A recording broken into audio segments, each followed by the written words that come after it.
할렐루야. 수요 2부 예배에 오신 여러분들 환영합니다. 오늘도 살아계신 하나님의 영광이 바로 이날 저녁에 우리와 함께하여 주시는 줄 믿습니다. 우리가 사모하고 기대하며 주의 이름을 부르기 시작하면 주께서 반드시 오늘 우리의 삶 가운데 역사하여 주실 줄 믿습니다. 큰 은혜 베풀어 주실 그 주님을 기대합니다. 우리 그런 마음 가지고 영광의 박수, 찬양의 박수, 감사의 박수 주님 앞에 올려드립니다. 할렐루야. 주님을 찬송합니다. 우리 한번 좌우에 계신 분과도 반갑게 인사하시겠습니까? 잘 오셨습니다. 예비된 은혜가 있습니다. 우리 다 같이 찬양하며 주님 앞에 나가도록 하시겠습니다. 약한 나로 강하게, 약한 나로 강하게, 가난한 날 부하게, 눈먼 날 볼 수 있게 주 내게 행하셨네. 약한 나로 강하게, 약한 나로 강하게, 가난한 날 부하게, 눈먼 날 볼 수 있게 주 내게 행하셨네. 호산나 호산나 호산나, 죽임 당한 어린 양. 호산나 호산나, 예수 다시 사. 호산나 호산나 호산나, 죽임 당한 어린 양. 호산나 호산나, 예수 다시 사셨네. 약한 나로 강하게, 약한 나로 강하게, 가난한 날 부하게, 눈먼 날 볼 수 있게 주 내게. 우리 한 번 더 고백합니다. 약한 나로 강하게, 약한 나로 가난한 날 부하게, 가난한 날 눈먼 날 볼 수 있게 주 내게 행하셨네. 행하셨네. 우리 다 같이 목소리 높여 호산나 호산나 호산나, 주님 당한 어린 양.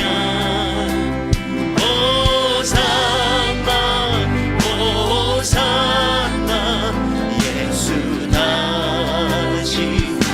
호산나 호산나 호산나, 죽임 당한 어린 양.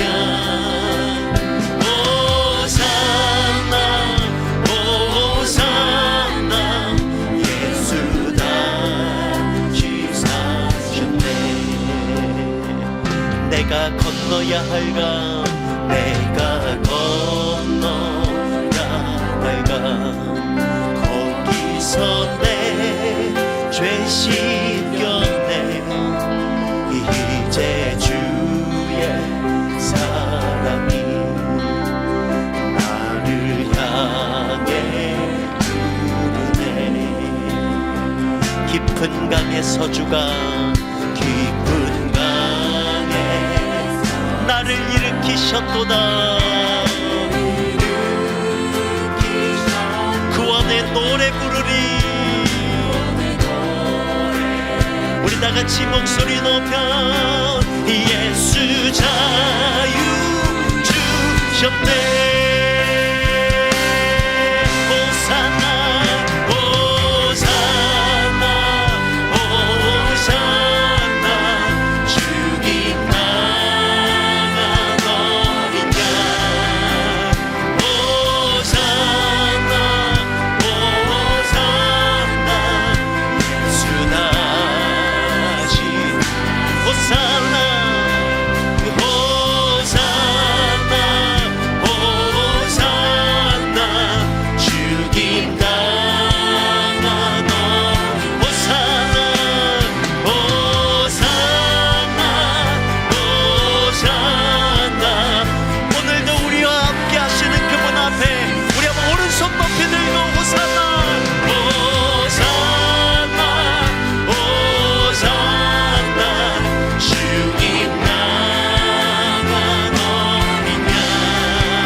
삶 속에 살아 역사하시는 그분 앞에 호산나 호산나 주님 나간 어린 양 호산나 호산나 할렐루야 한 번 더 호산나 호산나 호산나 주님 나간 어린 양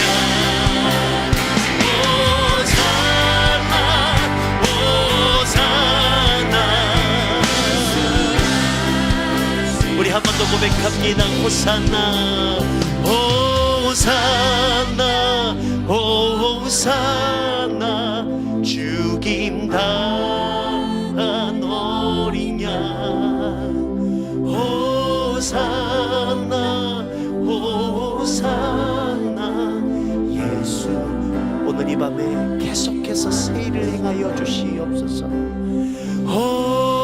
호산나 호산나 죽임 당한 어린 양 호산나 호산나 예수 다시 사셨네. 할렐루야.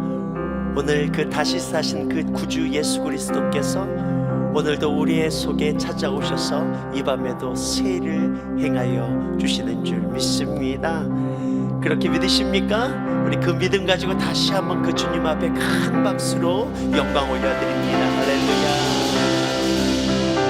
우리 한 번 더 옆에 분에게 그렇게 인사하시겠습니까? 살아계신 예수께서 우리와 함께 하십니다.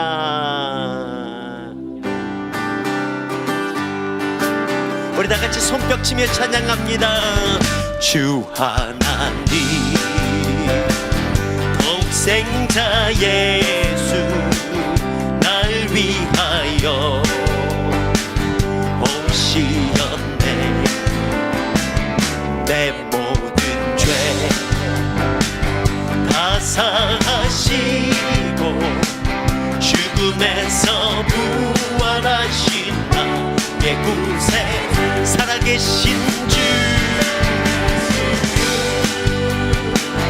나의 잠든 소망 걱정 유시 전영내 사랑의 주 내 갈 길이 노하니 내 모든 삶의 기쁨들 충만 우리 한 번 더 주 하나님 주 하나님 독생자 예수 날 위하여 오시었네. 내 모든 죄 다 사하시고 죽음에서 부활하신 나의 구세 살아계신 주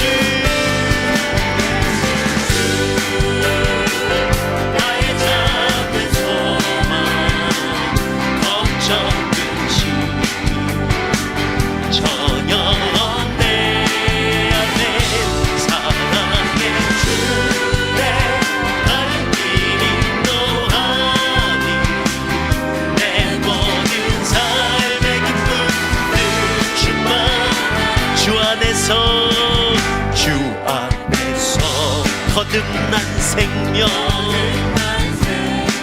공신을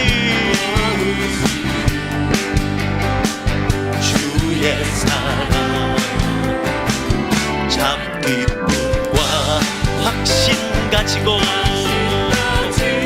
예수님의 도우심을 믿으며 살리 우리 이 믿음 가지고 고백합니다. 살아계신 주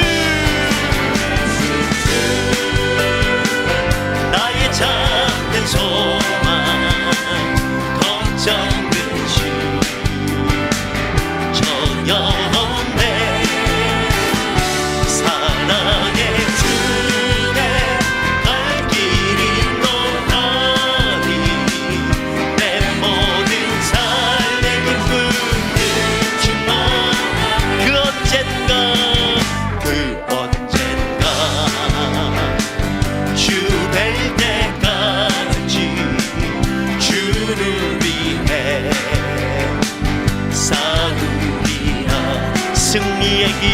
승리의 길 멀고 험해도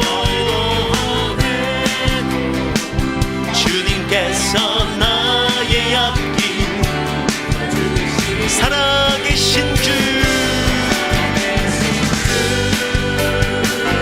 나의 잠든 소망 걱정 근심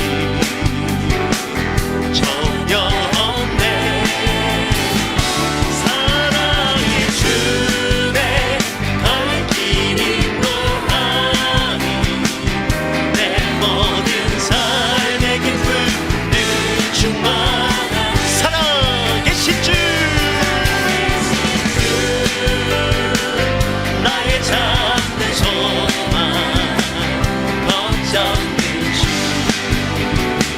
전혀 없네 사랑의 주내 갈 길이 또하니 내 모든 삶의 기쁨 충만하네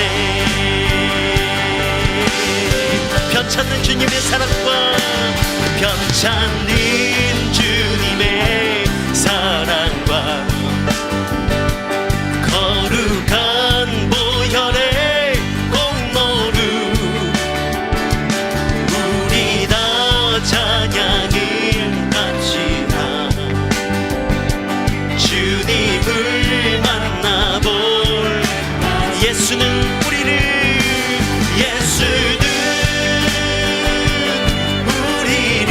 깨끗게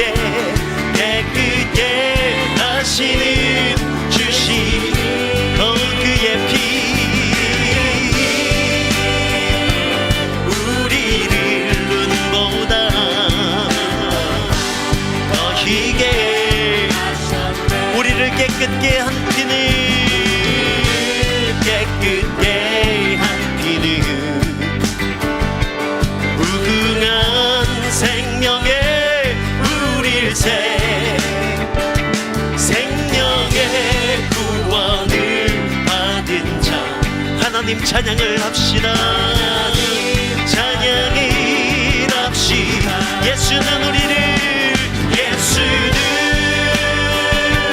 우리를 깨끗게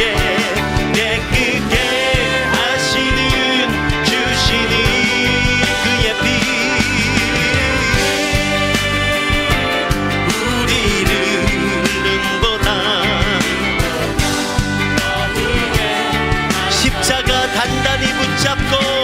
십자가 단단히 붙잡고 날마다 이기며 나가세 머리에 멸류관 쓰고서 주 앞에 찬양할 때가 예수는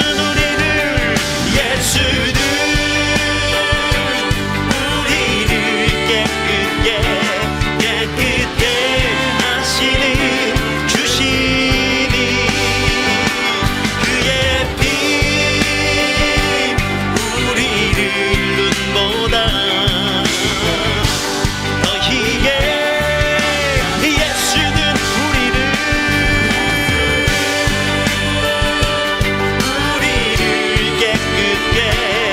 깨끗게 하시는 주시니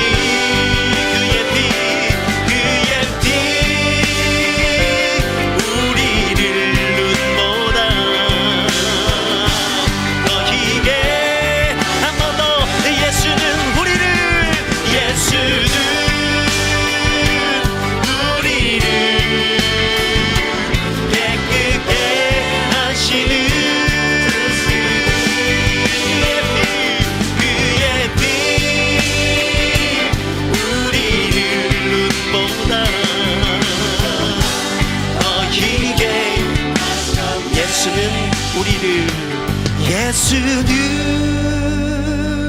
우리를 깨끗게 하시는 주시니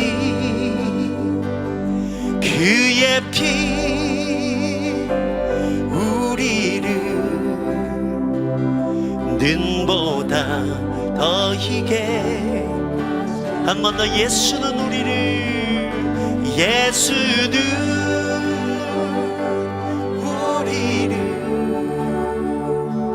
깨끗게 하시는 주신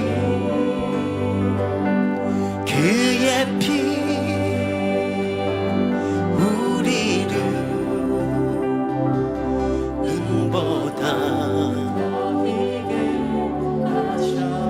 하늘 영광 버리고 이 땅 위에 십자가를 지시고 죄 사했네 무덤에서 일어나 하늘로 올리셨네 주의 이름 높이 하늘 영광 버리고 하늘 영광 버리고 이 땅 위에 십자가를 지시고 죄 사했네 무덤에서 일어나 하늘로 올리셨네 주의 이름 높이리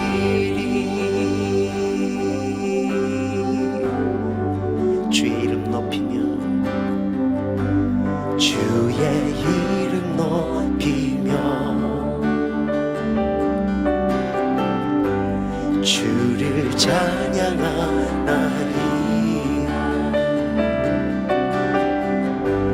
나를 구하러 오신 주를 기뻐하나 하늘 영광 버리고 하늘 영광 버리고 이 땅 위에 십자가를 지시고 죄 사했네 무덤에서 일어나 하늘로 올리셨네 주의 이름 높이 우리 한 번 더 고백합니다 주의 이름 높이며 주의 이름 높이며 주를 찬양합니다 주를 찬양하나 나를 구하러 오신 나를 구하러 그 주님을 우리가 기뻐합니다 주를 기뻐하나 하늘 영광 버리고 하늘 영광 버리고 이 땅 위에 십자가를 지시고 죄 사했네 무덤에서 일어나 하늘로 올리셨네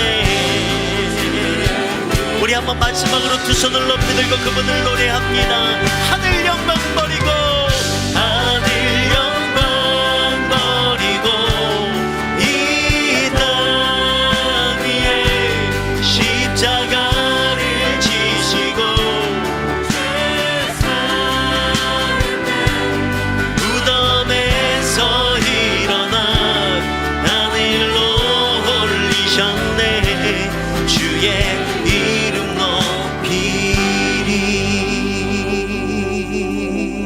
높이리 시간 주의를 유지하여 우리 합심하여 한번 기도하겠습니다. 먼저 우리 교회가 하나님 나라의 비전을 이루는 제자들의 공동체, 예배의 공동체, 사랑의 공동체가 되게 하여 주시옵소서. 부산과 민족과 열방을 복음화시키는 복음의 전초기지로 주님 오실 때까지 이 귀한 사명 감당하는 우리 교회가 되게 하여 주옵소서. 또 이를 위하여 세워주신 우리 담임 목사님, 원로 목사님 위에 엘리사 영감의 7배를 다하여 주시고 영육간에 강건케 하여 주옵소서. 하나님이 이 나라와 이 민족을 불쌍히 여겨주시고 하나님을 두려워하는 많은 정치 지도자들, 대통령들 다 주가 되게 하여 주셔서 이 어려움의 때를 잘 극복할 수 있게 도와 주옵소서. 우리 11월 10일 날 러브 부산과 또 이 러브 부산 위크 이 주일을 보내면서 이웃에게 하나님 사랑 전하게 하시고, 특별히 우리 고3 수험생들을 위해서 오늘 말씀 전하실 우리 강성 목사님과 여러분이 각자가 받을 은혜를 위하여 우리 주여 한번 간절히 부르짖고 기도하고 난 이후에 권사님 한번 기도하시겠습니다. 주여,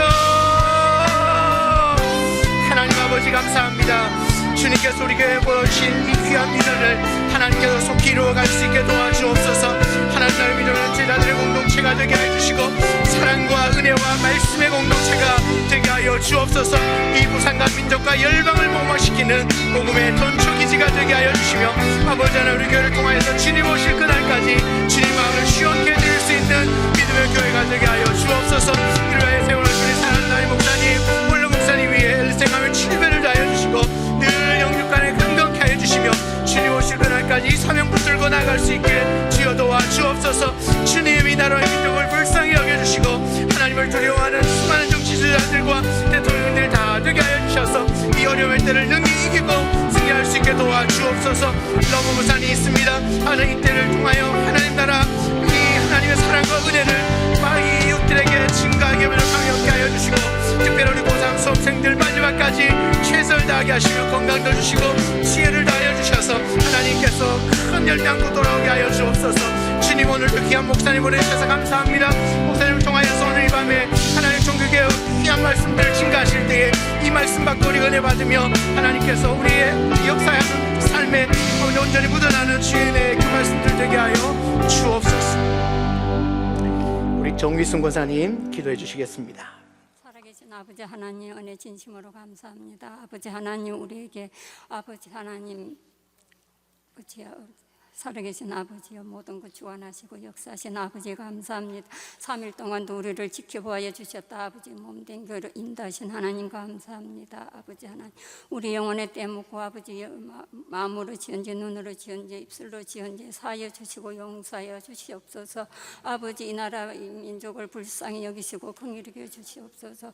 아버지 하나님 대통령 모든 위정자들을 주님께서 다스려 주시고 주님 앞에 무릎 꿇어 기도하게 하옵소서. 아버지 하나님이여 저 북녘 땅에 아버지 하나님 지하에서 기도하는 아버지여 백성들 저들의 기도를 들어 응답하여 주시옵소서. 복음화로 통일이 이루어지게 하여 주시옵소서. 아버지 하나님 41년 전 우리 수영로 교회를 세우신 아버지여 감사합니다. 우리 수영로 교회 안에 아버지 하나님 정필도 원로 목사님과 이기현 단임 목사님 능력 주시고 권능 주시고 성령의 두루마 입히시고 영감 충만케 해 주시옵소서. 아버지 하나님 우리 또 수영로 교회 너부 부산을 아버지 준비 중에 있습니다. 아버지 하나님 너부 부산에 축복하여 주셔서 온 성도들이 동참하게 하여 주시옵소서. 너부 부산을 통하여 부산이 복음화되게 하시고 아버지 하나님 우리 하나님께 영광 올려드리는 그런 행사가 되기 원합니다. 아버지 하나님이여 또 수능 학생들 아버지 수능 시험을 앞두고 있습니다. 아버지 저들에게 아버지 지와 총결 명철을 더하여 주시옵소서. 아버지 저들이 지금까지 공부하고 열심히 공부한 것 아버지 하나님 기억나고 생각나서 아버지 저들이 시험을 잘 칠 수 있도록 주여 도와주시옵소서. 아버지 하나님 저들이 시험을 잘 쳐서 우리 아버지 하나님 원하는 곳으로 주여 저들을 인도하여 주시옵소서.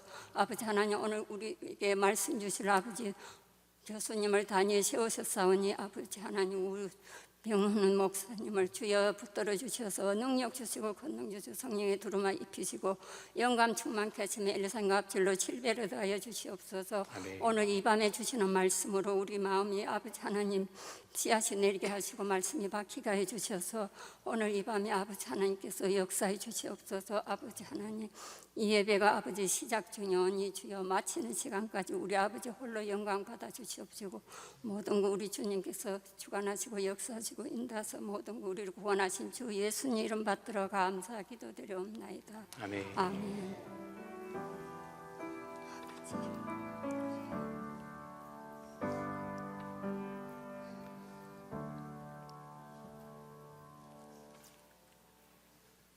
오늘 은혜 받을 하나님 말씀은 신약성경 로마서 1장 17절 말씀입니다. 신약성경 239쪽입니다. 로마서 1장 17절 말씀입니다. 우리 한 절 말씀입니다. 다 같이 합독하도록 하겠습니다. 17절입니다. 복음에는 하나님의 의가 나타나서 믿음으로 믿음에 이르게 하나니 기록된 바 오직 의인은 믿음으로 말미암아 살리라 함과 같으니라. 아멘. 지난 주일부터 이번 한 주간을 종교개혁 기념주간으로 저희들 지키고 있습니다. 오늘 종교개혁 기념주간을 맞이해서 특강 시간으로 오늘 수요 예배를 준비를 했습니다. 오늘 귀한 말씀을 전해주실 목사님을 소개하겠습니다. 우리 고신대학교에서 고신대학교 신학과에서 교의학을 가르치는 우리 우병훈 교수님이십니다. 우리 교수님은 교회사에 나타난 탁월한 신학자들을 21세기 개혁신학과 또 교회 현장에 접목시키는 것을 평생의 연구 과제로 지금 강의도 하시고 그렇게 살고 계시는 귀한 목사님이십니다. 오늘 루터의 생애와 사상이라는 제목으로 말씀 전하실 때 우리 큰 은혜 받으시기 바랍니다. 우리 목사님 나오실 때 박수로 환영하겠습니다. 예, 반갑습니다, 여러분. 올해는 종교개혁 제499주년을 기념하는 해입니다. 그렇게 되니까 내년은 이 종교개혁 500주년이 되는 해가 되죠.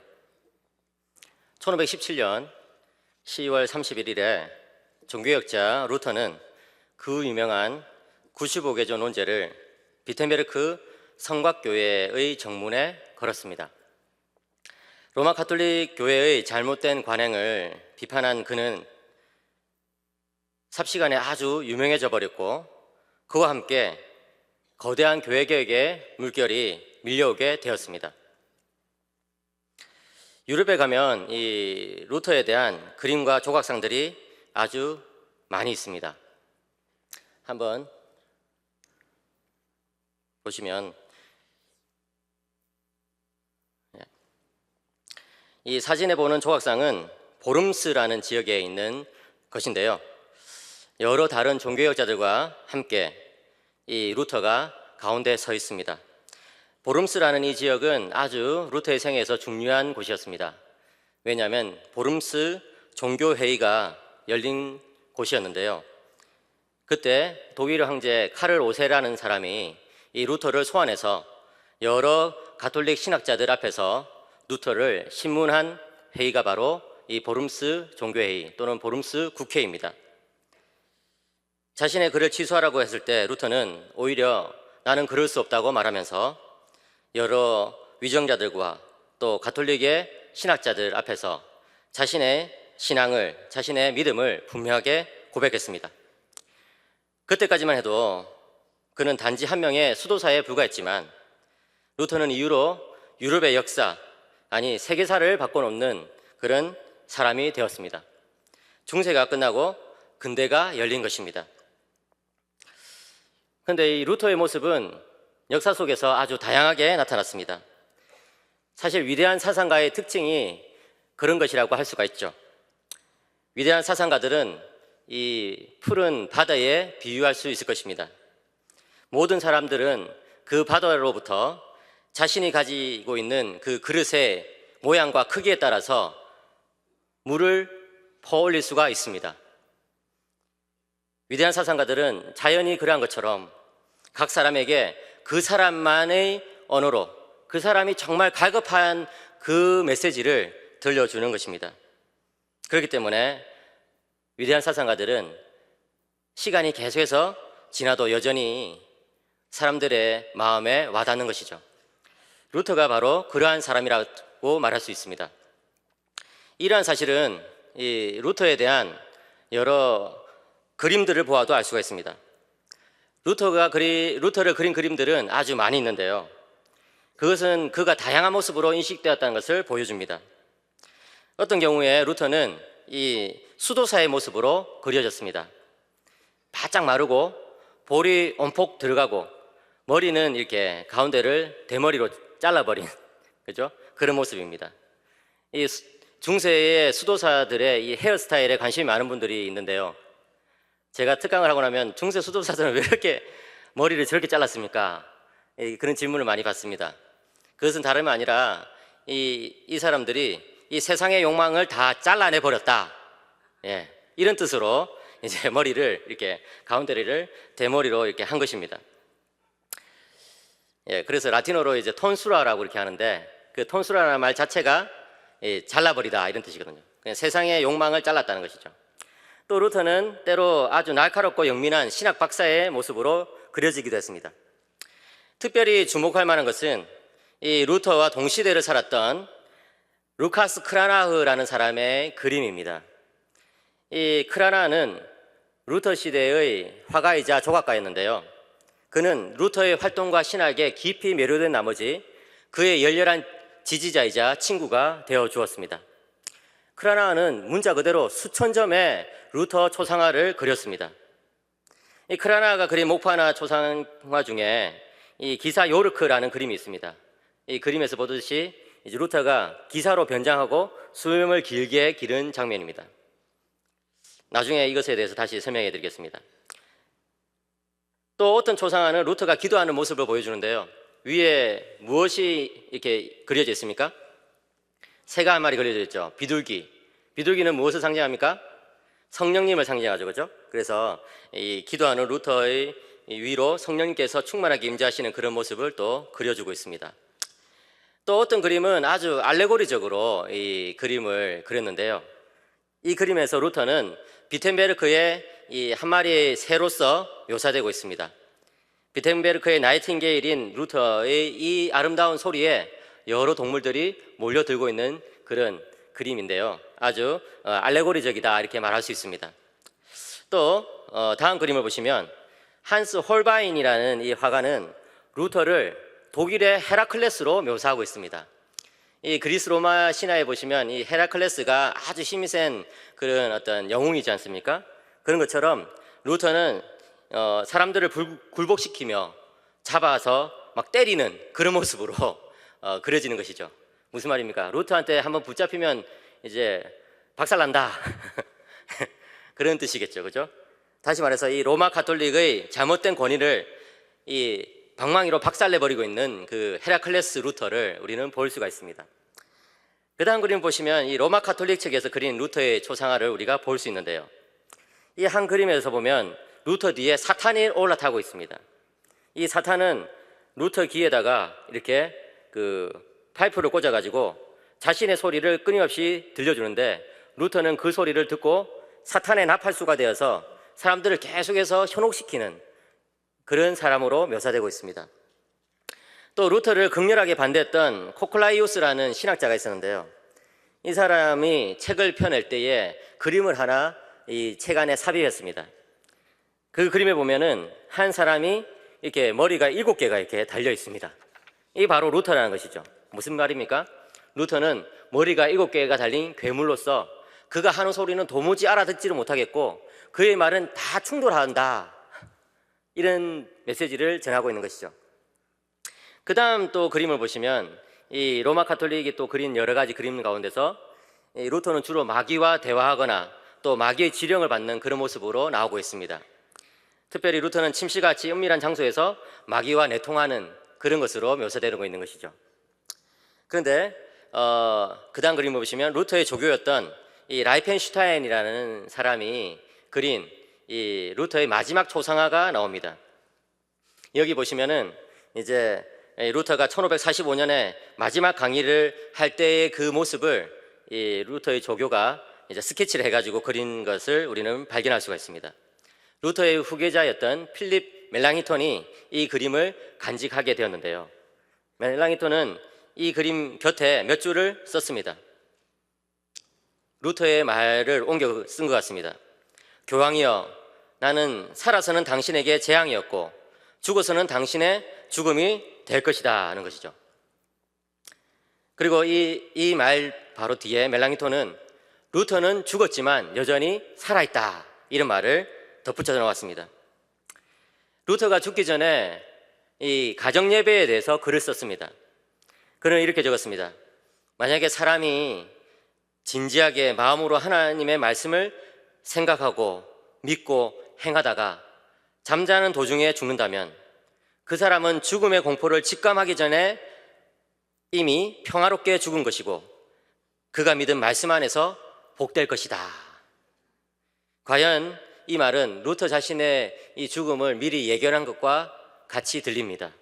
일평생 그가 믿은 말씀 안에서 살며 행하고자 했던 루터. 그는 과연 어떤 사람일까요? 이제 루터에 대해서 본격적으로 한번 살펴보겠습니다. 루터는 이 사람들을 저녁 식사 자리에 자주 초대했습니다. 그러다 보니까 루터의 아내가 밥한다고 정신이 없었겠죠. 그는 식사를 하면서 많은 신학적인 담화를 나누었는데요. 이때 나눈 대화들을 모아놓은 것이 탁상담화라고 불리는 책에 다 기록이 되어 있습니다. 탁상담화 가운데 루터가 자기 자신을 소개한 내용이 이렇게 한 줄로 기록되어 있습니다. 같이 한번 읽어볼까요? 시작. 나는 농부의 아들이라 고백하지만 그럼에도 불구하고 나는 성경의 박사이며 교황의 적이다. 사랑하는 성도 여러분, 여러분들의 인생에 대해서 이렇게 한 줄로 요약할 수가 있겠습니까? 저는 루터의 이 한 줄짜리 자서전을 보면서 과연 나는 내 인생에 대해서 어떻게 한 줄로 요약할 수 있을까 이렇게 생각을 여러 번 해보았습니다. 사실 믿음의 사람들은 자신의 인생에 대해서 이렇게 간략하게 소개할 수 있는 사람입니다. 여러분들이 이 사도 바울의 서신서들을 보면 사도 바울은 자기를 딱 한마디로 소개하잖아요. 그리스도의 종이다. 사도로 부르심을 받았다. 이방인을 위하여 특정을 받았다. 이런 식으로 자기에 대해서 소개하고 있는 것이죠. 이 짧은 전기에서 루터는 자신의 정체성을 분명히 알려주고 있습니다. 내가 누구냐 하는 것이죠. 루터는 자신의 가정적 배경과 직업과 소명을 요약하고 있습니다. 그의 가정적 배경은 농부의 아들이라는 것입니다. 루터의 가족은 부유하긴 했지만 신분적으로 봤을 때 아버지 쪽에 전혀 탁월한 사람이 없었습니다. 아주 소박한 출신이었던 것이죠. 또 그렇지만 루터는 열심히 공부하고 수고하여서 성경의 박사가 되었습니다. 신학 박사가 된 것이죠. 어릴 때부터 열심히 이 신분 상승을 위해서 노력하였는데 그것은 아버지의 바람을 이렇게 이루어드리는 그런 일이었습니다. 그런데 그는 성경을 정말 열심히 가르쳤습니다. 일평생 성경을 연구하고 죽기 전까지도 성경을 가르치는 그런 사람으로 살아갔던 것이죠. 그런데 사실은 이 루터의 이 마지막 이 별명, 나는 교황의 적이다. 이것이 사실은 루터를 한마디로 말해주는 것이라고 또 볼 수가 있습니다. 루터는 자신의 사명이 중세 로마 카톨릭의 그 부패한 교회를 개혁하는 일이란 것을 잘 알았습니다.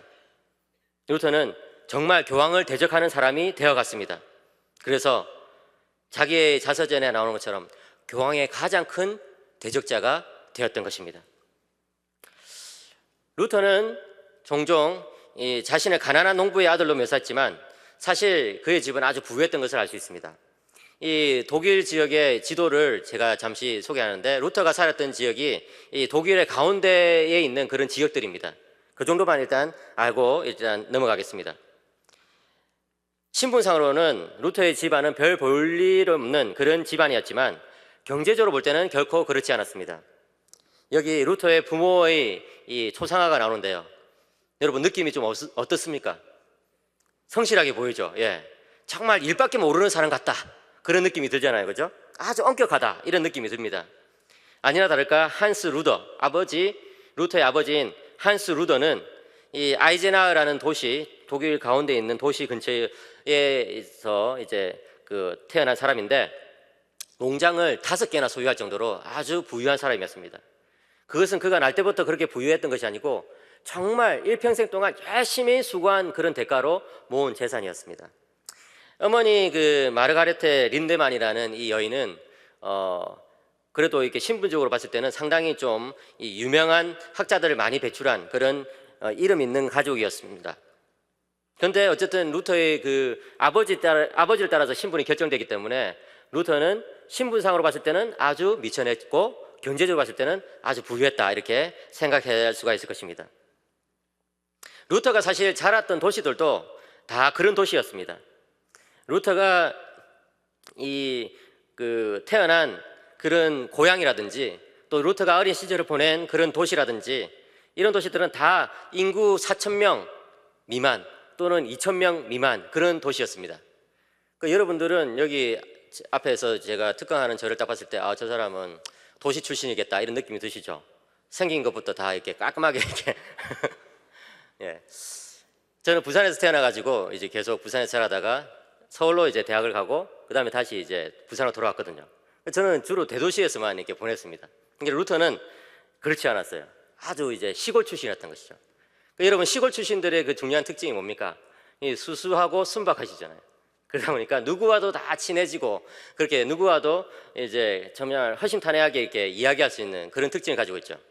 루터는 계속해서 시골에 자랐던 그런 사람이기 때문에 정말 이 평생 아주 많은 친구들을 그렇게 거느릴 수가 있었습니다. 루터는 1483년 11월 10일 자정에 아이슬레벤이라는 독일의 아주 작은 도시에서 태어납니다. 이 아이슬레벤은 인구 4,000명 미만의 아주 작은 도시였죠. 그리고 루터가 태어난 바로 그 다음 날 이 근처에 있는 교회인 성 바울 베드로 교회에서 세례를 받았습니다. 지금 여러분들 보시고 있는 저 예배당에서 세례를 받았고 또 저 이 세례 욕조에서 세례를 받았는데 사실 뭐 저렇게 멋있지는 않았겠죠, 그죠? 지금은 이제 관광객들 위해서 저렇게 멋지게 꾸며놨는데 500년 전에는 아주 초라했을 것입니다. 이렇게 아이가 태어나자마자 바로 그 다음날 세례를 주었던 것은 이 로마 가톨릭의 그런 관습과 관련이 있습니다. 그 당시에 로마 가톨릭 사람들은 지금도 마찬가지지만 이 세례를 받아야지만 구원을 받는다 이렇게 생각했거든요. 또 역으로 세례를 받으면 그날부터 이제 구원받은 백성이 된다 이렇게 생각하면서 이 세례와 구원을 똑같이 그렇게 생각했습니다. 그렇기 때문에 이 중세 시대는 아이가 태어난 지 얼마 안 돼가지고 죽는 일들이 아주 흔했거든요. 그래가지고 아이가 죽기 전에 바로 이렇게 세례를 베풀기 위해서 루터가 태어난 그 다음날 이제 아버지가 아마 데려갔겠죠. 엄마는 몸조리하고 그렇게 해가지고 이제 이렇게 세례를 받은 것을 알 수가 있습니다. 아버지 한스 루더는 교육을 매우 중요하게 생각했습니다. 제가 왜 루터라고 안 하고 루더라고 하는지 좀 이따가 설명해 드리겠습니다. 지금도 그렇지만 그때도 역시 이 교육은 매우 중요한 이 신분 상승의 수단이었습니다. 그래서 이 아버지 한스는 내가 돈은 많이 벌어놨는데 이 사회적인 신분은 이게 초라하니까 내 아들이 이제 사회적인 신분을 이제 확 올려가지고 이제 그렇게 출세하면은 우리 집안은 돈도 많고 또 신분도 높은 그런 집안이 된다 이렇게 생각을 해가지고 아들을 아주 좋은 학교에 보냈습니다.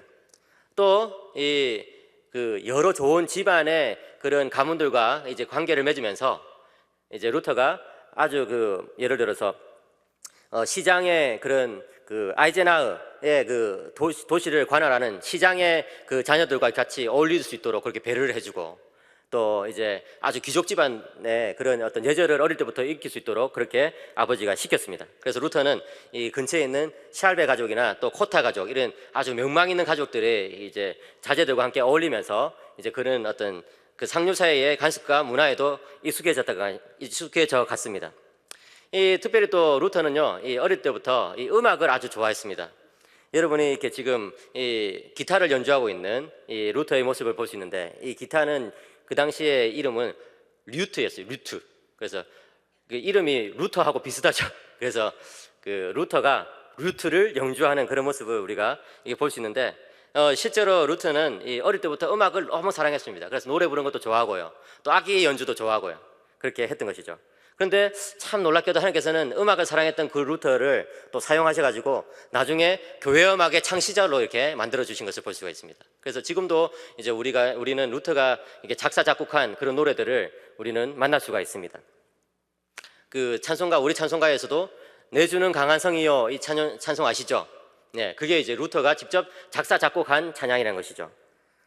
그 외에도 루터가 작사 작곡한 찬양은 아주 많습니다. 그 루터는 어릴 때부터 이 음악을 미세스 뮤직, 음악 부인이라고 부르면서 아주 이제 존경했습니다. 그런데 이처럼 루터의 학창 시절이 막 이렇게 여러 친구들과 어울리고 또 음악을 연주하고 이렇게 해가지고 참 행복했겠다 이렇게 생각되지만 그렇지만 않았습니다. 루터가 기록한 것을 보면 나는 학교 다니기 싫어서 정말 너무 싫었다. 학교 다니기가 너무 뭐 지겨웠다. 뭐 이런 이제 이야기들을 막 합니다. 사실 제가 지금 초등학교 4학년 아들하고 1학년 딸이 있거든요. 그 애들이 학교 가기 싫어해요. 그래서 제 마음속에 이제 기대감이 이 아이가 나중에 루터가 같이 참 위대한 사람이 될 수도 있겠다. 이런 생각을 하고 있습니다. 그런데 이 보이는 바와 같이 루터의 부모님이 가만히 있었겠습니까? 절대 가만히 안 있었겠죠. 그래가지고 뭐 엄청 많이 매를 들고 이렇게 했습니다. 루터의 부모는 아주 엄격했기 때문에 잘못한 일이 있으면은 엄청나게 야단을 쳤다고 그럽니다. 그래서 탁상담화를 보면은 루터의 어머니가 땅콩 한 조각 애가 몰래 먹었다고 뭐 피가 날 때까지 나를 때리셨다, 뭐 이런 기록이 남아 있습니다. 그게 안 잊혀지는 것이죠. 또 한 번은 아버지한테 너무 많이 맞아가지고 이제 겁나서 도망쳐 버렸다, 뭐 이런 기록도 남아 있고요. 이처럼 이 종교개혁자의 삶은 어릴 때부터 참 순탄치가 않았다 이런 것을 저는 느낄 수 있었는데, 이것은 사실 뭐 루터의 부모가 특별히 이제 좀 폭력적이었다 이런 것은 아니고요. 그 당시 중세의 교육이 일반적으로 좀 그렇게 엄격했다고 그렇게 합니다. 그런데 루터가 부모가 이렇게 엄격했다 하더라도 루터는 부모와 사이가 결코 나쁘지 않았습니다. 루터는 일평생 동안 부모를 신뢰하고 존경하고 사랑했습니다. 루터는 부모님에 대해서 늘 자상함과 따뜻함을 느꼈다 이렇게 기록하고 있습니다. 1501년에 루터는 17살의 나이로 대학에 들어갑니다. 에어프루트 대학이라는 곳인데요. 이 에어프루트 대학은 루터가 이때까지 자란 도시 중에서 지내왔던 도시 중에서 제일 큰 도시였습니다. 인구 2만 명이 넘는 아주 큰 도시였습니다. 여러분, 인구 4,000명 또는 2,000명이라는 이런 작은 도시에서 살다가 이 에어프루트에 갔을 때 루터의 눈이 휘둥그레졌겠죠, 그죠? 이 중세의 대학은 7개의 자유학문을 중심으로 이루어졌습니다. 그것을 삼학사과라고 부릅니다. 삼학이란 것은 문법, 변증법, 논리학, 또 수사학 이렇게 세 가지였는데요. 문법이란 것은 말을 바르게 말하는 기술, 변증법이란 것은 말을 참되게 말하는 기술, 또 수사학이란 것은 말을 멋있게 또 설득력 있게 말하는 기술이라고 말할 수 있습니다. 그래서 이 한 사회에서 뭔가 이렇게 좀 출세하려면, 소위 말해서 출세하려면은 일단 말을 잘해야 되지 않습니까? 그래서 이 당시 중세 대학은 이렇게 사막을 이제 가르치면서 말을 잘하는 방법을 가르쳐 줬습니다. 그다음 사과는요, 산술, 기하, 천문, 음악이었는데요. 이 모든 것이 사실 수학과 관련됩니다. 그렇잖아요. 산술은 수학적인 계산이고요. 또 기하는 수학적인 공간 이해라고 볼 수 있죠. 또 천문은 수학적인 우주 이해라고 볼 수 있고, 또 음악의 선율은 매우 정교한 수학의 바탕을 두고 있지 않습니까? 그래서 이 고대 그리스 철학 때부터 이 수학이라는 것은 아주 차원 높은 학문이다 이렇게 인식을 했거든요. 그래서 이 수학에서부터 갈라져 나온 이 사과를 중세대학은 가르쳤습니다. 그것을 자유학문이라고 불렀는데, 그 이유는 한 사람이 자유로운 시민으로서 제대로 살아가기 위해서는 이 7가지 학문을 익혀야 되기 때문에 그렇다, 그런 뜻에서 자유학문이라고 불렀습니다. 그와 더불어서 이제 중세는 철학도 열심히 가르쳤죠. 그렇게 이 예과 과정을, 이 학부 과정을 다 마치고 나면은 이제 상금 학교로 진학해가지고 좀 더 전문적으로 배우는데, 그 당시에 상급 학교는 과가 3개밖에 없었습니다. 신학, 법학, 의학이었던 것이죠. 의학은 사람의 몸을 고치는 것이고, 법학은 사람의 정신을 고치는 것이라면, 신학은 사람의 영혼을 고치는 것이라고 할 수 있습니다. 그래서 이렇게 사람을 고치는 학문, 이 3가지를 중세 사람들은 매우 중요하게 생각했습니다. 에어프루트 대학은 1379년에 설립된 대학이었는데요. 당시 독일에서 가장 훌륭한 대학 중에 하나였습니다. 그러니까 이 아버지 한스가 얼마나 자식 교육에 정말 이렇게 열정을 쏟았는가, 이런 것을 우리는 알 수가 있습니다. 1502년에 루터는 이 학사를 땁니다. 그러니까 이 학부를 졸업하는 것이죠. 19살에. 그 다음에 1505년에 22세 되던 때에 석사를 땁니다. 대단하죠? 그리고 그 석사 졸업할 때 동기생이 17명이었는데 그 중에 차석을 할 정도로 성적이 아주 좋았습니다. 이게 다 누구 때문이었을까요? 아버지 때문이었겠죠. 아버지가 그렇게 이렇게 눈을 시퍼렇게 뜨고 이제 공부 잘하나 못하나 이게 지켜보고 있었으니까 루터는 열심히 할 수밖에 없었을 것입니다. 이제 루터는 신학, 법학, 의학 중에 이제 하나를 택해야 될 차례가 되었습니다. 아버지는 신학과 의학을 반대하고 법학을 하도록 했습니다. 왜냐하면 법학을 해야지 제일 출세할 수 있겠다 이렇게 생각했기 때문에 그런 것이죠. 이 당시 이제 대학은 상급 학교에 진학할 때에 이렇게 맹세를 했습니다. 너는 학교장에게 순종하겠느냐? 대학의 질서에 순종하겠느냐? 대학의 이익과 명예를 증진시키겠느냐? 학교장의 명령에 기꺼이 순종하겠느냐? 그리고 게으르고 불순종하고 방탕할 경우에 학교장의 명에 따라 기꺼이 대학을 떠나겠느냐?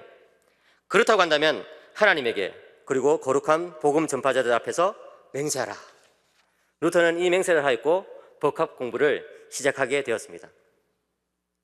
그런데 여러분, 참으로 하나님의 섭리는 놀랍습니다. 1505년 이제 법학 공부를 시작하는 그 해에 7월 2일 수요일에 루터 인생의 큰 전환기가 찾아옵니다. 22살의 루터는 만스펠드라는 조그만 도시에 살고 있는 부모님 댁으로 돌아가면서 이 슈토튼하임이라는 이 작은 마을을 통과하게 되는데, 그때 막 폭풍우가 막 몰아쳤습니다.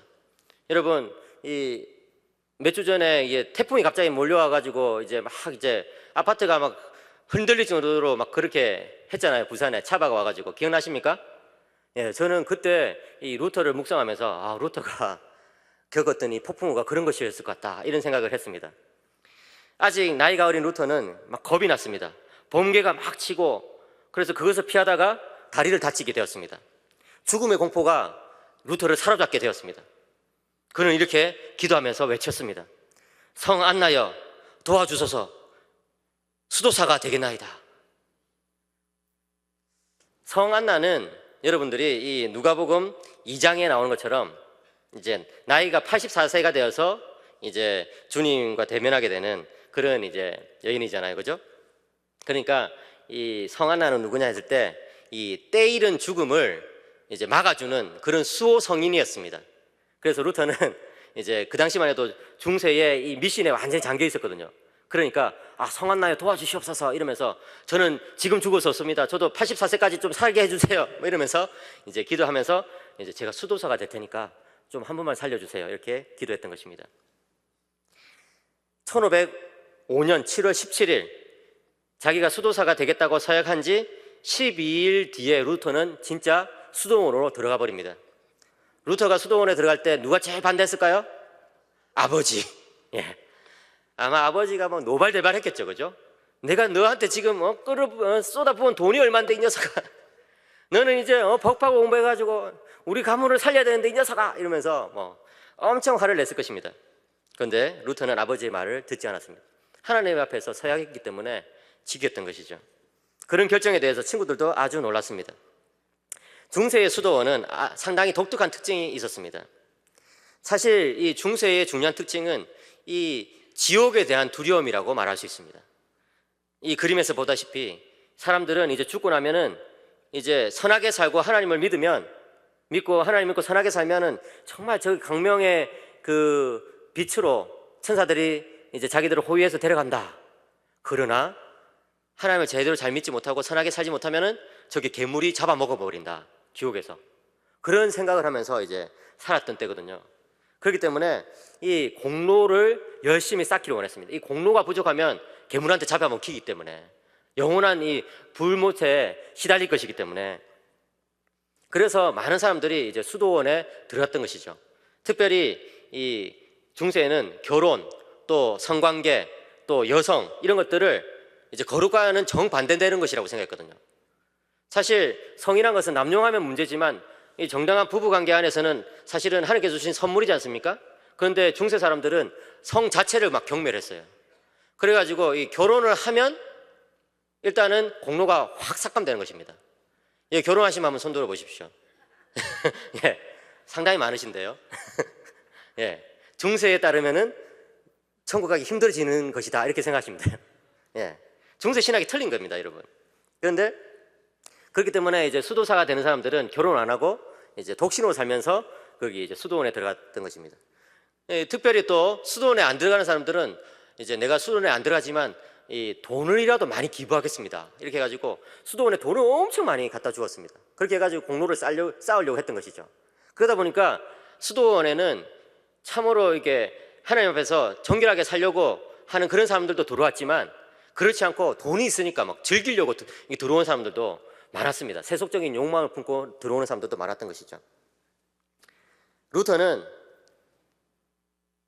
이 후자 쪽이 아니고 이 전자라고 할 수 있습니다. 그러니까 정말 하나님 말씀을 깊이 묵상하고 금식과 기도와 노동 가운데 이 내세를 향해서 계속해서 나아가는 그런 사람이 되기 위해서 수도원에 들어갔던 것입니다.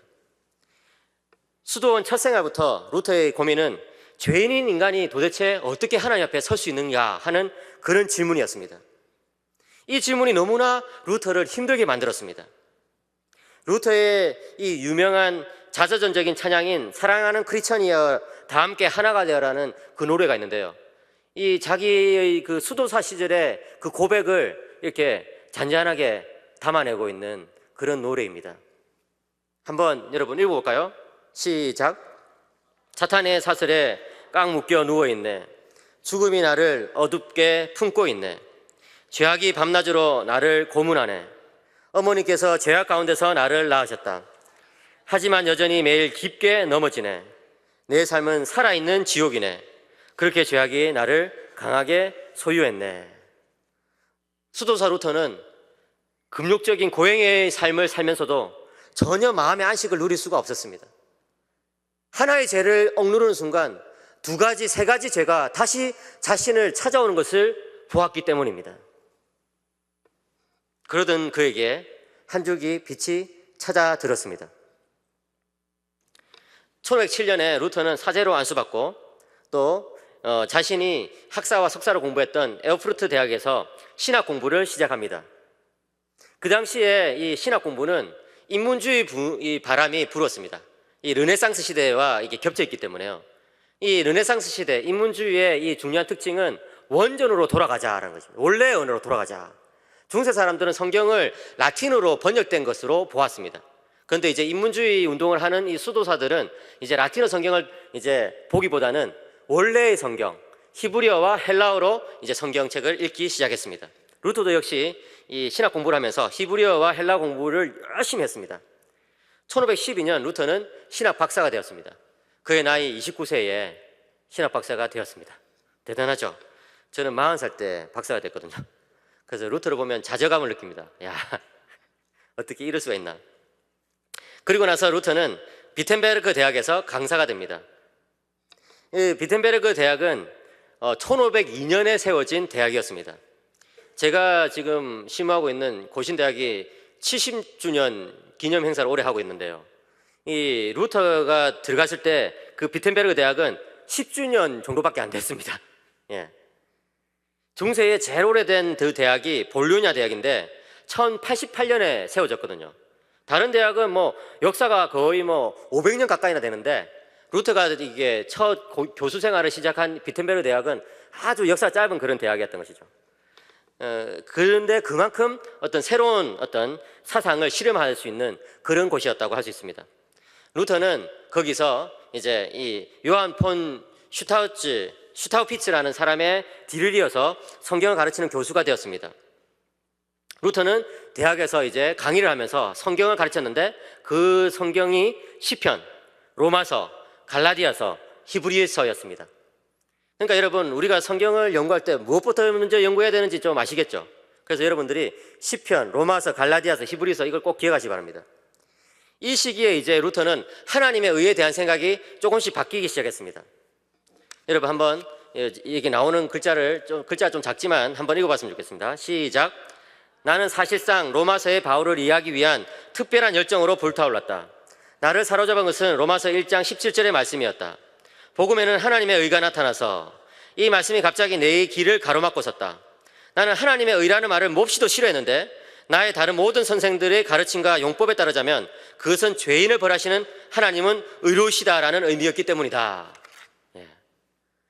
그 다음에 제가 읽겠습니다. 나는 수도사로서 별로 책잡을 것이 없는 삶을 살았다. 그러나 나는 하나님의 의를 사랑할 수가 없었다. 나는 하나님께 화가 나 있었다. 이런 나에게 복음은 오히려 더욱더 큰 괴로움을 안겨다 주었다. 왜냐하면 복음에는 하나님의 의가 나타나가지고 나를 진노 가운데 정죄했기 때문이다.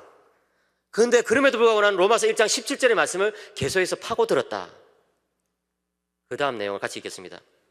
그렇게 밤낮으로 그 말씀을 묵상하는 중에 나는 급기야 깨닫게 되었다. 그 본문에서 복음에는 하나님의 의가 나타났다는 말씀은 다름이 아니라 의인은 믿음으로 살 것이다 라는 말씀과 같은 의미라는 사실이다. 하나님의 의는 믿는 우리를 의롭게 하시는 의였다. 그 순간 나는 거의 새로 태어나는 듯 했다. 그리고 활짝 열린 문을 통과하여 천국에 들어가는 것 같았다. 루터의 선생들은 하나님의 의라는 것은 우리를 심판하는 의라고 계속해서 가르쳤습니다. 그 심판을 우리가 피하려면 공덕을 쌓아야 된다. 공로를 쌓아야 된다. 그렇게 계속해서 가르쳤습니다. 근데 문제는 뭡니까? 아무리 공로를 쌓아도 하나님의 의는 나보다 더 높다는 사실이었습니다. 루터는 그 스승들의 가르침을 묵상하면서 큰 좌절감을 느꼈습니다. 그러나 로마서 1장 17절을 자기 스스로 묵상하는 가운데 그 스승의 가르침이 틀렸고 진리가 무엇인지를 발견하게 되었습니다. 그때부터 루터는 성경 전체를 기억 속에서 훑기 시작했습니다. 그리하여 성경에는 그와 비슷한 유비가 많이 나타난다는 것을 깨닫게 되었습니다. 성경에 하나님이 일이 나타날 때 하나님께서 우리 안에 일하신다는 의미입니다. 성경에 하나님의 능력이 나타날 때 그것은 우리를 강하게 하시는 하나님을 뜻합니다. 성경에 하나님의 지혜라는 말이 나타날 때 그것은 우리를 지혜롭게 만드신다는 의미로 우리는 받아들여야 됩니다. 그런 식으로 루터는 하나님의 힘, 하나님의 구원, 하나님의 영광에 대해서 묵상하기 시작했습니다. 무엇입니까? 하나님께서 우리들에게 명령하실 때는 그 명령을 지킬 수 있는 길을 주신다는 것입니다. 여러분, 아고스티누스가 말한 것처럼 하나님은 명령하는 바를 주십니다. 왜냐하면 하나님의 명령은 하나님의 뜻에서부터 나오기 때문입니다. 그렇기 때문에 그 명령을 수행할 수 있도록 우리들에게 힘을 주시는 분이 하나님이십니다. 중세의 많은 사람들은, 로마 가톨릭 사람들은 하나님께서 뭔가를 명령할 때 그것을 자기 힘으로 행해야 된다고 그렇게 착각했었습니다. 그런데 루터는 그게 아니라 하나님의 명령은 나에게 그것을 이룰 수 있도록 선물을 주시는 것이라고 받아들이기 시작했습니다. 루터에게 이제 하나님의 일하는 것은 예수 그리스도를 믿음으로 받는 선물이 되었던 것입니다. 여러분, 이것이 종교개혁의 핵심 메시지입니다. 종교개혁의 핵심 메시지가 뭔지 아십니까? 공로사상, 나중심주의, 내가 뭔가를 해보겠다는 것을 포기하는 것입니다. 그리고 예수 그리스도께 엎드리는 것입니다. 그리고 예수 그리스도를 믿음으로 예수님과 연합되는 것입니다. 그렇게 예수님과 연합되면 어떻게 됩니까? 성령님께서 우리 안에 들어오십니다. 그리하여서 우리 안에 계신 성령님께서 우리를 계속해서 하나님의 뜻을 행할 수 있도록 도와주시는 것입니다. 이것이 바로 루터 신학의 핵심이며 종교개혁 신학의 핵심이며 우리가 지금 따라가고 있는 이 개신교 신앙의 핵심입니다. 루터는 이것을 비텐베르크 수도원의 탑 속에서 깨닫게 되었습니다. 그래서 우리는 그것을 탑경험이라고 부릅니다. 또는 중세의 어두운 그 어둠을 돌파해버렸기 때문에, 깨버렸기 때문에 또 돌파라고 부릅니다. 여기 나오는 이 그림이 비텐베르크의 그 탑인 것이죠. 루터의 이 복음을 루터의 친구, 아까 말했던 화가 루카스 크라나는 아주 정말 극적으로 그림을 그려주었습니다. 그 그림의 제목은 율법과 복음입니다. 그림의 왼쪽 부분은 아담의 타락을 보여줍니다. 선악과를 먹고 있죠? 그런데 문제가 무엇입니까? 선악과를 먹고 있는 아담과 하와 위에 누가 보고 계십니까? 그리스도께서 보고 계신 것입니다. 무슨 말입니까? 인간이 타락할 때 그리스도님이 자신을 주심으로써 그 타락한 인간을 다시 회복시킬 것을 알고 계시고 작정하고 계셨던 것입니다. 아담이 타락 이후에 에덴에서 쫓겨나게 되었죠. 영적으로 죄와 사망의 쌍둥이 권세 속에서 허우적거리게 되었죠. 육신적인 삶 속에서 노동이 주는 고통과 삶이 주는 무게에 눌리게 되었죠. 거기에 더해서 율법이 주어졌는데 율법은 인간을 해방시켜주지 못했습니다. 율법 속에서 죄를 깨닫고 절망하게 되었던 것이죠. 근데 그 오른쪽에 다른 그림이 펼쳐지고 있습니다. 오른쪽을 보면 십자가의 예수 그리스도가 나옵니다. 그 밑에 나온 것처럼 어린 양 대신 그리스도께서 죄와 사망의 그 뱀의 권세를 짓밟고 있습니다. 그리고 이제 아담에게 이 그리스도를 세례 요한이 안내해 주고 있습니다. 세례 요한은 십자가의 그리스도를 가리키면서 우리의 살 길은 바로 저분이라고 알려주고 있는 것입니다. 그리스도는 십자가를 다 끝내시고 부활 승천하셔서 하늘에서 우리를 위해서 중보하고 계십니다. 이것이 바로 복음의 핵심입니다, 여러분. 루카스 크라나는 이 루터의 그 복음을 이렇게 그림으로 너무나 멋지게 표현해 주었습니다. 십자가 아래 그 세례의 욕조 가운데 세례를 받고 예수 그리스도를 믿고 주님께 연합된 사람은 영원한 구원을 얻는다는 것을 믿으시기 바랍니다. 그런데 여러분, 이 루터의 종교개혁의 시작을 돌파 또는 탑경험으로 잡지 않고 1517년 10월 31일로 잡습니다. 왜 그럴까요? 그때 루터는 아까 말씀드린 것처럼 95개조 반박문 또는 95개조 논제를 비텐베르크 성곽교회당에 걸었기 때문입니다. 이 논제는 당시 로마 가톨릭의 면벌부 또는 면죄부를 비판한 내용이었습니다. 면벌부라는 것은 이런 것입니다. 예수 그리스도를 믿더라도 공로가 부족하면 죽고 나서 바로 천국에 못 간다는 것입니다. 연옥이란 곳에 머물러 있다는 것입니다. 그래서 연옥에서 어떤 사람은 수백 년, 어떤 사람은 수천 년, 수만 년을 벌을 받고 나서야 비로소 천국으로 갈 수 있다고 사람들은 가르치기 시작했습니다. 이 공로사상의 폐해인 것이죠. 그래서 그 벌을 줄여주려면 교황이 발매하는 이 종이 조각, 면벌부를 사면 벌을 면해진다, 별이 면해진다 이렇게 하면서 사람들은 면벌부 장사를 했던 것입니다. 이런 일을 가장 잘했던 사람이 여기 나오는 이 두꺼비를 닮은 이 요한 테첼이라는 수도사였습니다.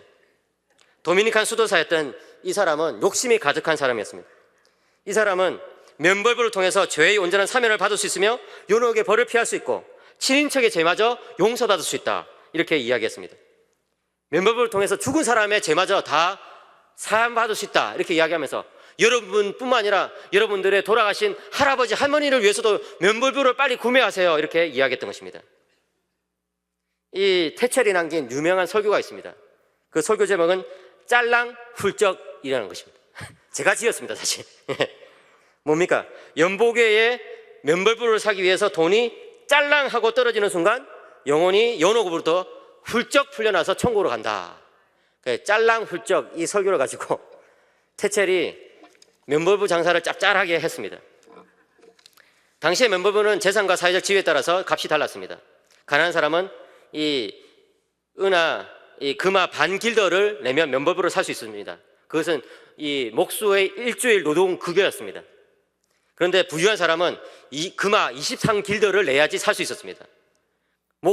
그러니까 쉽게 말해서 이 목수가 46주를 일해야지 벌 수 있는 돈을 내야지 부유한 사람은 면벌부를 살 수 있었다는 것이죠. 이게 이 값이 달랐다는 것입니다. 루터 시대에 독일 지역에서 면벌부 판매는 더욱 가열되었습니다. 왜냐하면 교황청에 돈이 이렇게 좀 없어졌거든요. 좀 부족했거든요. 그래서 이 독일 지역에서 요한 테첼은 엄청 더 열심히 면벌부 판매를 위해서 이제 사람들을 꼬르 모았습니다. 그런데 문제는 뭡니까, 여러분?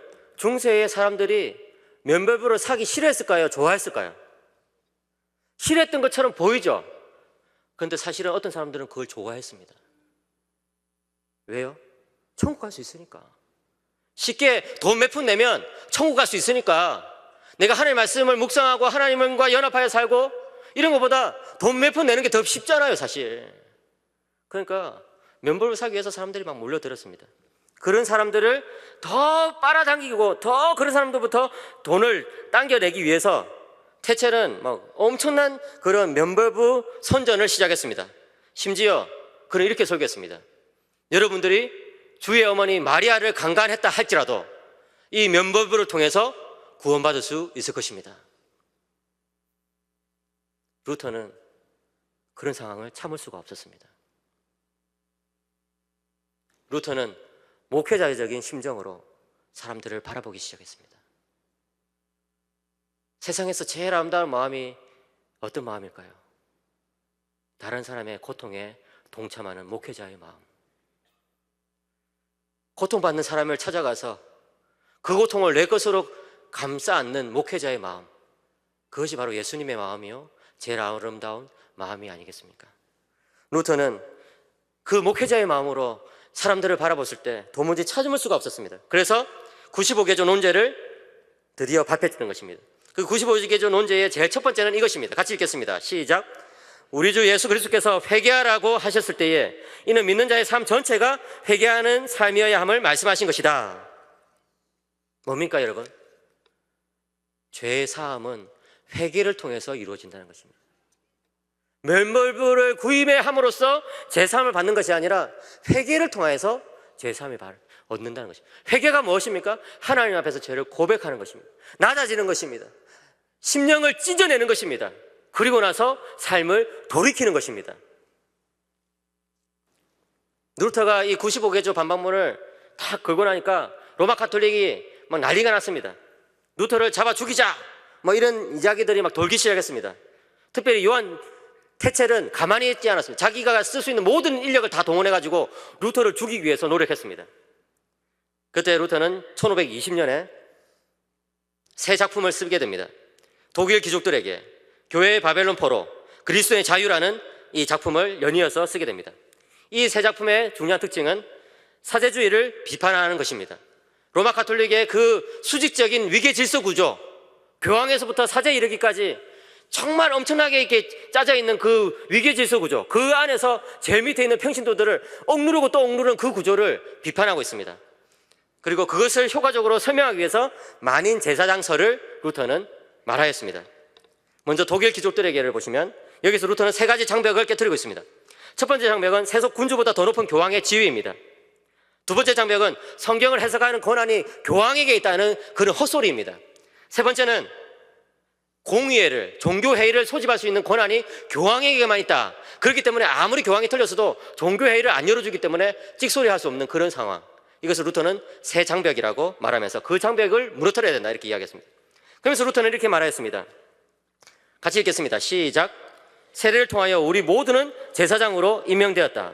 이것은 사도 베드로가 베드로전서 2장에서 말씀한 것과 같다. 여러분은 왕같은 제사장들이며 제사장적인 나라입니다. 요한계시록에서도 이렇게 말씀한다. 주님은 주님의 피로 우리가 제사장들과 왕들이 되게 하였습니다. 무슨 말입니까? 루터는 우리 모두가 제사장이라는 것입니다.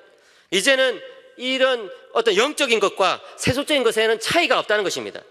실제적인 차이가 없다는 것입니다. 차이가 있다면 직분과 일의 차이이지 어떤 높낮이의 차이, 지위의 차이가 아니라는 것입니다. 루터는 이 작품을 통해서 당시 로마 교회가 가지고 있던 수직적 위계 질서를 부정하고 있습니다. 그리고 이어서 쓴 교회 바벨론 포로에서 루터는 로마 가톨릭의 칠성례를 비판하고 있습니다. 우리 개신교는 성례가 세례와 성찬 두 가지밖에 없지 않습니까? 그런데 로마 가톨릭은 뭐 결혼도 성례로, 또 뭐 이제 그 병을 고친 것도 성례로, 삶의 모든 중요한 것을 성례로 다 걸어가지고 평신도들이 사제의 지배 아래 완벽하게 놓이도록 그렇게 하였습니다. 그런데 루터는 이것을 비판하면서 이렇게 이야기했습니다. 여러분들은 택함받은 족속이며 왕같은 제사장입니다. 우리는 더 이상 사제의 지배를 받지 않아도 하나님께 나아갈 수 있다고 그렇게 이야기하였습니다. 우리 모두가 하나님 앞에서 제사장이고 사역자리라는 것입니다. 종교의 핵심은 뭡니까 여러분? 우리 모두가 사역자라는 것입니다. 우리 모두가 직접 하나님께 나갈 수 있다는 것입니다. 이어서 루터는 그리스도의 자유라는 작품에서 또 이 놀라운 말을 남겼습니다. 다 같이 한번 읽겠습니다. 시작. 우리는 왕들 가운데, 같이 읽겠습니다. 시작. 우리는 왕들 가운데 가장 자유로운 자들일 뿐 아니라 우리는 영원한 제사장들이다. 이것은 왕이 되는 것보다 훨씬 더 탁월한 일이다. 왜냐하면 우리는 제사장들로서 하나님 앞에서 서로를 위해 기도하며 또한 하나님께 속한 것을 서로에게 가르치기 때문이다. 루터는 우리가 서로를 위해서 봉사하는 사람이 된다 이렇게 이야기하면서 이 만인 제사장직 교리를 또 공동체적으로 설명하였습니다. 루터는 우리는 모두는 자유로운 왕이자 다른 사람들을 섬기는 종이다 이렇게 이야기하면서 갈라디아서의 핵심을 사람들에게 이 작품을 통해서 전파했습니다. 이 작품에서, 이런 세 가지 작품에서 우리는 종교개혁의 5대 원리를 발견할 수 있습니다. 그 5대 원리는 오직 성경, 오직 은혜, 오직 그리스도, 오직 믿음, 오직 하나님께만 영광이라는 것입니다. 이런 종교개혁의 원리를 루터가 성경을 통해서 차근차근 다 설명하자 교황은 가만히 있을 수가 없었습니다. 그래서 교황은 1520년 바로 그 해에 주님이여 일어나소서라는 교황 칙령을 발행하였습니다. 주님이여 일어나소서, 주님의 의를 바라소서, 당신의 이 교회를, 이 포도원을 숲속에서 나온 야생돼지가 파괴할 것입니다. 이 흉측한 야생동물은 교회를 통째로 갉아먹고 있습니다. 루터가 생긴 게 돼지처럼 생기긴 했지만 루터가 교회를 갉아먹은 것은 아닙니다. 실제로 교회를 갉아먹고 있던 사람들은 이 로마 가톨릭의 교황과 사제들이었습니다. 루터는 그렇기 때문에 이 교황의 칙서를 학생들과 함께 불태워버립니다. 그러면서 이제 자기의 이름도 이제 바꾸게 됩니다. 원래 그의 성은 루더였습니다. 루더라 말은 별로 안 좋은 의미입니다. 몸을 파는 여성, 뭐 성을 어떻게 해서 이렇게 짓게 됐는지 모르겠지만 어쨌든 창녀라는 뜻이 있었습니다. 근데 루터는 자신의 그 성 루더를 이제 바꾸면서 루터로 바꿨습니다. 헬라어로 자유라는 단어를 엘레오테리아라고 합니다. 근데 그 앞에 그 E를 떼버리고 뒤에 IA를 떼버리면 루터가 됩니다. 그래서 루터는 나는 참된 자유인이다 라는 그런 뜻에서 자기 이름을 루더에서 루터로 바꾸고 그때부터 이제 자기의 이 사인을 이렇게 루터로 하기 시작합니다. 루터는 어디서 자유를 누리게 되었습니까? 십자가의 그리스도를 통해서 자유를 누리게 되었습니다. 그래서 루터의 설교는 십자가의 그리스도를 가리키는 설교가 되었습니다.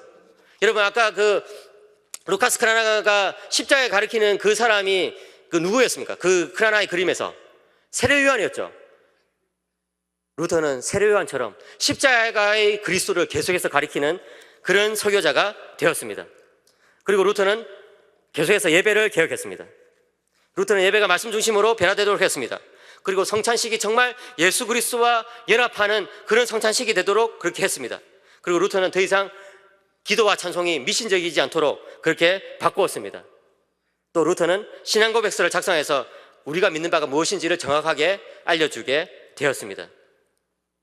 그렇게 루터가 계속해서 복음의 진리를 선포하니까 이제 드디어 로마 교황청에서 종교회의를 열어라.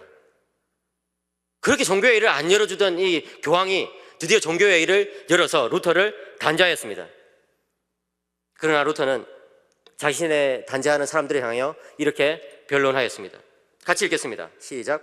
제가 성경과 단순한 이성에 의해 설득되지 않는 이상 저는 교황들과 공의회들의 권위를 받아들일 수 없습니다. 왜냐하면 그들은 서로 충돌하기 때문입니다. 나의 양심은 말씀에 사로잡혀 있습니다. 저는 성경에 의해 설득되지 않는 이상 쓴 글들을 취소할 수도 없고 취소하지도 않을 것입니다. 이러한 나의 양심에 반하는 것은 옳지도 안전하지도 않기 때문입니다. 하나님 도와주시옵소서. 아멘. 이렇게 루터가 자신의 말을 최후로 변론하고 나서 이제 이 로마 카톨릭은 보름새의 칙령을 발표하여서 루터를 이단으로 정죄하고 루터를 이제부터 죽여버리겠다 이렇게 이야기하였습니다. 그렇지만 루터는 즉각 체포되지 않았습니다. 적어도 집으로 돌아갈 수 있는 약간의 시간 3주는 주어졌습니다. 그래서 이제 루터는 이 생명의 위협을 느끼면서 조심스럽게 집으로 돌아가고 있었습니다. 그런데 루터를 아주 좋아했던 그 독일의 프리드리히라는 선제후가 있었습니다. 이 선제후가 한 가지 꾀를 내었습니다. 집으로 돌아가는 이 루터를 중간에 납치해버린 것입니다. 그래가지고 이 중간에 납치해가지고 이 자신이 다스리고 있던 한 성 안에 루터를 감금시켜 버렸습니다. 그렇게 해가지고 이 루터가 죽었다는 소문이 돌게 한 다음에 루터가 지금 계속해서 성경을 연구하도록 했습니다. 참 지혜롭죠, 그죠? 예.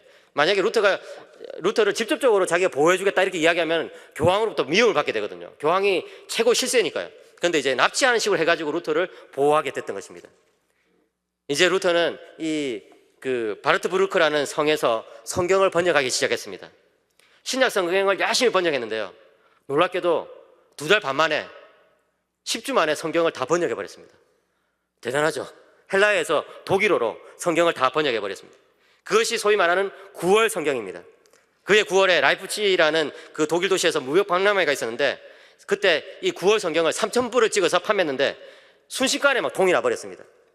이 성경의 가격은 면제부 가격과 동일한 은하 금화 반 길도였습니다. 무슨 말일까요? 면제부를 삼으로써 천국 가는 것이 아니라 이 성경을 믿음으로써 천국 간다는 그런 메시지를 주려고 한 것이 아닐까요? 그런데 한 가지 방해가 생겨났습니다. 루터를 미워했던 또 다른 그 정치가가 있었습니다. 삭소니의 게오르크 공이라는 사람이 루터를 격렬하게 반대했습니다.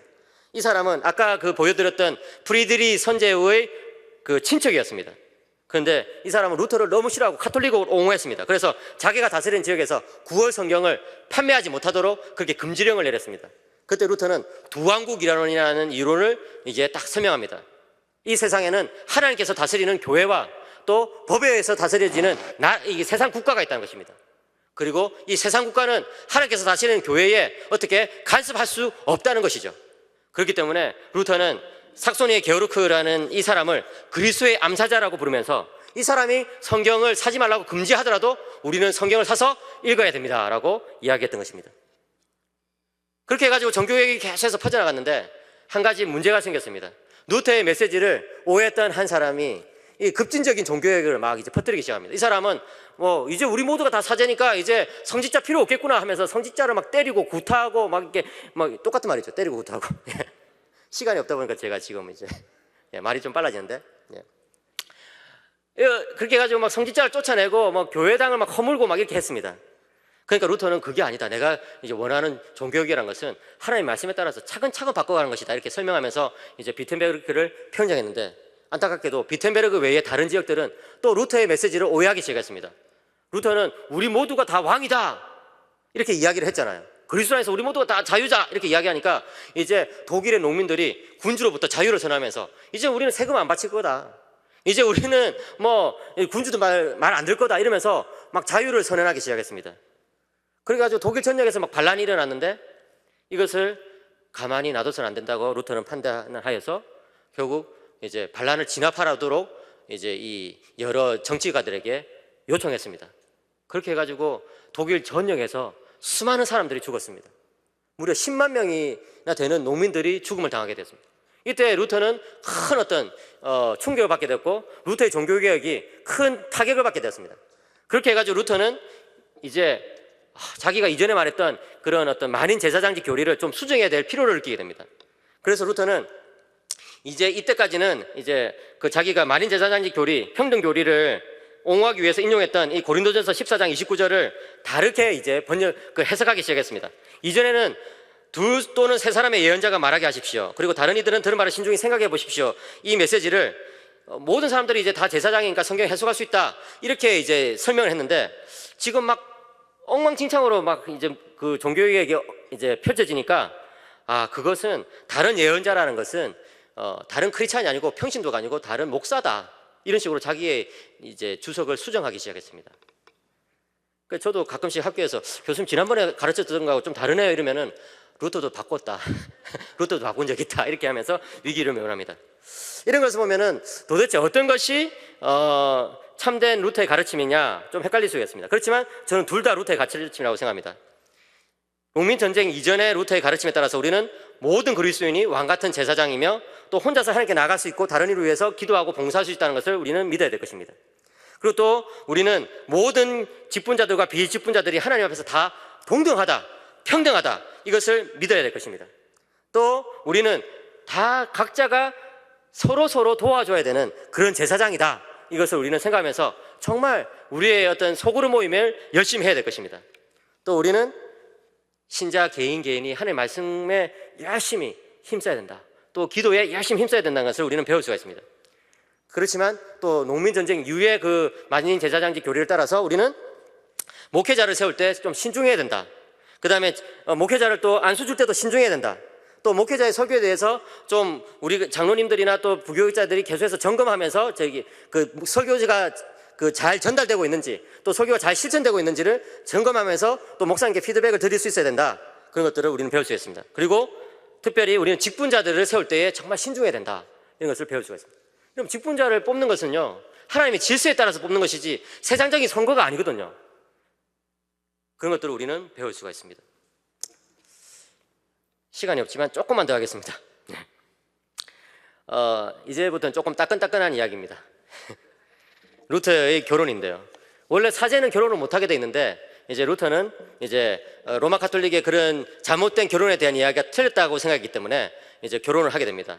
이 그림에 보시다시피 이 폰 보라라는 여성과 결혼을 합니다. 루터는 처음에 많이 망설였지만 결혼을 하고 난 다음에 내가 결혼하기를 정말 잘했구나 하는 생각을 하게 되었습니다. 루터는 살림에 대해서 하나도 아는 사람이 아니었는데 그 카타리나 폰 보라가 너무나 살림을 잘 했습니다. 루터는 6명의 아이들이 있었는데요. 이 카타리나는 그 아이들 잘 이렇게 양육했을 뿐만 아니라 또 루터의 친척들도 막 와가지고 이제 아이들 맡겨놓고 갔을 때 뭐 친척들의 자녀들까지도 막 다 길러내고 또 종교개혁자들이 자기 종교개혁하는 그 지역에서 쫓겨나니까 또 루터 집에 와서 이제 막 삐대거든요. 그러니까 또 그런 사람들까지도 이제 다 이게 먹여주고 그래가지고 보통 한번 식사할 때 한 20명씩의 그 식사를 준비해야 되는 일을 카타리나가 일평생 동안 잘 감당했습니다.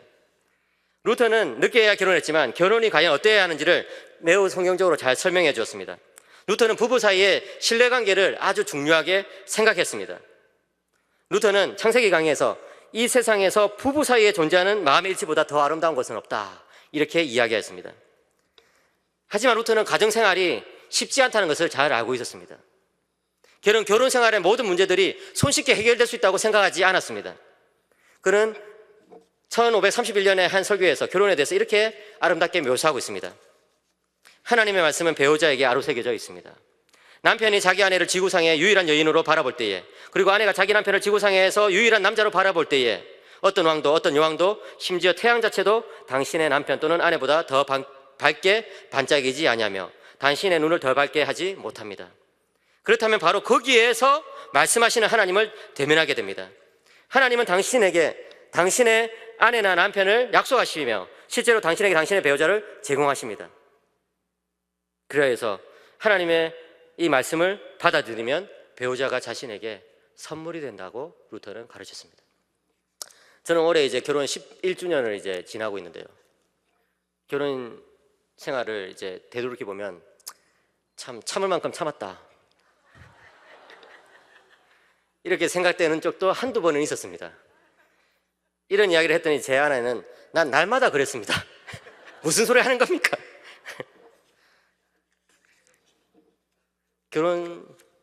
행복하기만 한 결혼이라는 것은 없을 것입니다. 그러나 루터는 뭐라고 말합니까? 배우자를 하나님께서 주신 선물로서 여기면 진짜 선물이 된다는 것입니다. 배우자를 정말 하나님의 말씀의 약속 가운데 바라보면 하나님의 약속이 가정에서 이루어진다는 것입니다.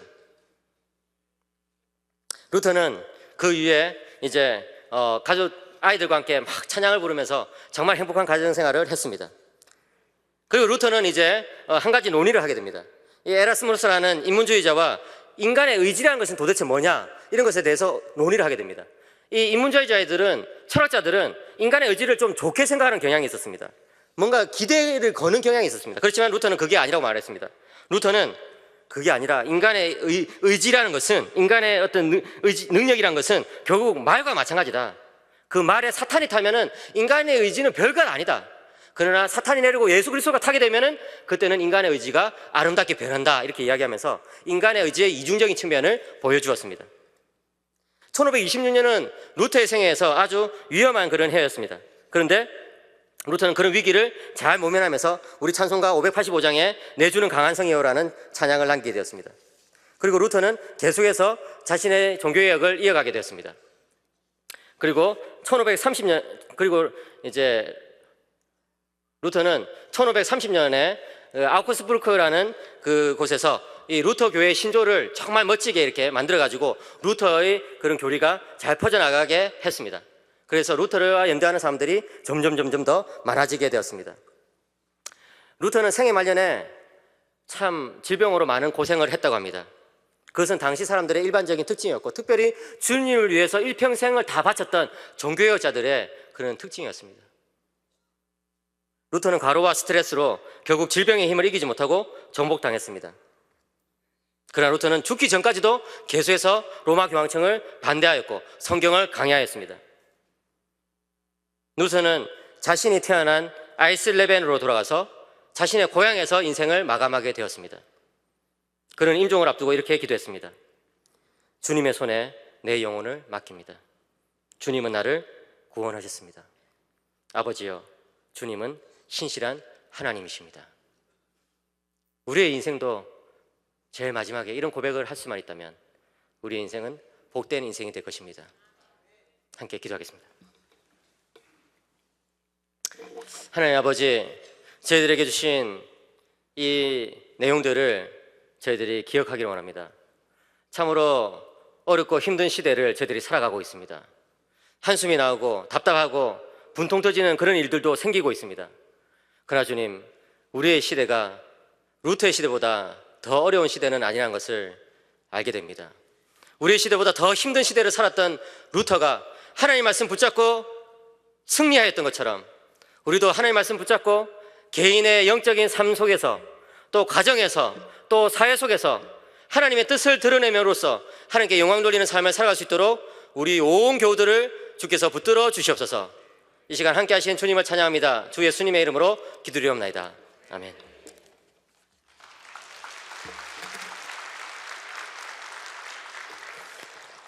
네, 우리 주신 말씀을 가지고 우리 기도하시다가 자유롭게 돌아가시겠습니다. 무엇보다 우리 바른 진리의 말씀을 붙들고 우리의 남은 생에도 이 믿음으로 말씀으로 살게 도와주옵소서. 우리 같이 한번 주여 한번 부르짖고 기도하겠습니다. 주여, 하나님 아버지 감사합니다. 주님께서 오늘 귀한 말씀을